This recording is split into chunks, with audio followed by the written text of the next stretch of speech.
Salam damai sejahtera saudara-saudara dimanapun berada. Puji syukur dan sembah sujud kita naikkan kepada Allah Bapa di sorga. Itulah Tuhan Yesus Kristus sang sumber kehidupan, yang penuh kasih setia memelihara, menuntun, membela dan memberkati hidup kita hingga saat ini. Bahkan oleh kasih karunia-Nya, kita masih diberi kesempatan menjalani hidup dan waktu ke waktu, hingga kita dapat bertemu kembali lewat media ini dalam renungan Allah Menyapa. Memulai aktivitas hari ini, mari kita siapkan hati dan pendengaran kita untuk mendengar dan menerima berkat melalui firman-Nya. Mari berdoa. Bapa yang Maha Pengasih, terangilah hati dan pikiran kami oleh Roh Kudus-Mu, sehingga firman-Mu yang menyapa kehidupan kami menjadi suluh yang menerangi langkah kami, memberikan kekuatan dan pengharapan kami, serta menjadi santapan bagi jiwa kami. Terpujilah Engkau ya Bapa, kekal selamanya. Amin. Saudara-saudara, pembacaan hari ini terambil dalam kitab Ulangan pasal 23 ayat 24 dan 25. Sebagai bahan renungan kita akan membaca bersama ayat 24. Silakan saudara membaca keseluruhan ayat dalam perikop ini. Ulangan 23 ayat 24. Apabila engkau melalui kebun anggur sesamamu, engkau boleh makan buah anggur sepuas-puas hatimu, tetapi tidak boleh kau masukkan ke dalam bungkusanmu. Saudara-saudara, tema kita hari ini adalah hidup dengan rasa cukup. Musa mengingatkan bangsa Israel bagaimana hidup yang dinikmati dengan rasa cukup, tidak serakah dan tahu mengingat orang lain. Pengalaman Musa hidup di padang gurun bersama bangsa Israel, bagaimana mereka dengan serakah membungkus manna dan membawa pulang ke rumah dan ke kemah mereka. Tapi pada akhirnya manna itu menjadi busuk.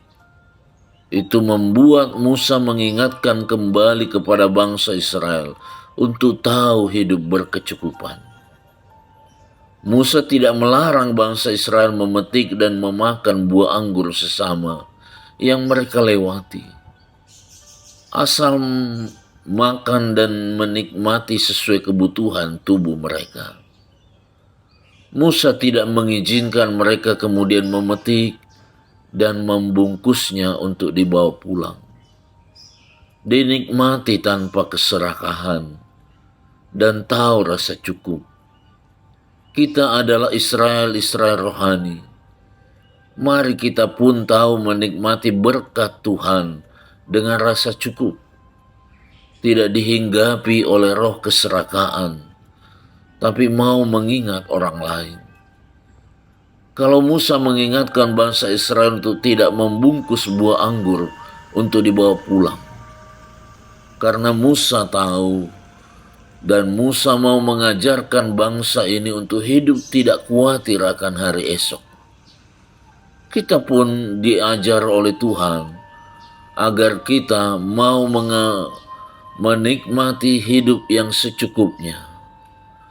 Doa yang Tuhan Yesus ajarkan kepada murid-muridnya untuk menikmati berkat secukupnya adalah pedoman bagi kita. Kita harus hidup tanpa khawatir dan tanpa keserakahan.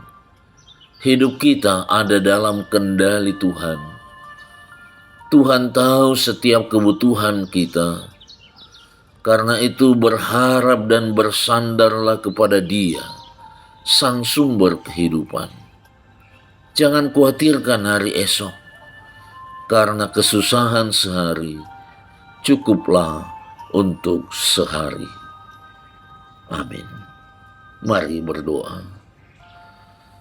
Kami bersyukur untuk hari ini ya Bapa, untuk hidup yang berkelanjutan. Karuniakanlah kesehatan, karuniakanlah kemampuan dan kehidupan bagi kami, sehingga hari ini kami boleh beraktivitas. Bagi mereka yang bergumul dengan kesehatan mereka, karuniakan ketabahan dalam perjuangan dan pengharapan mereka. Bagi yang bergumul dengan ekonomi, bagi yang bergumul dengan masa nikah mereka, bergumul dengan begitu banyak hal, Tuhan menopang kami semua. Ini doa dan pengharapan kami. Kami peralaskan hanya di dalam nama Tuhan Yesus Juru Selamat hidup kami. Amin. Saudara, nikmatilah berkat Tuhan sekecil apapun dengan syukur. Terimalah berkatnya. Damai dan sejahtera Allah Tritunggal, Bapa dan Anak dan Roh Kudus, menyertai dan memberkati kehidupanmu, kini dan selama-lamanya. Amin. Demikianlah sapaan Allah untuk hari ini. Selamat beraktivitas. Tuhan beserta kita sekalian.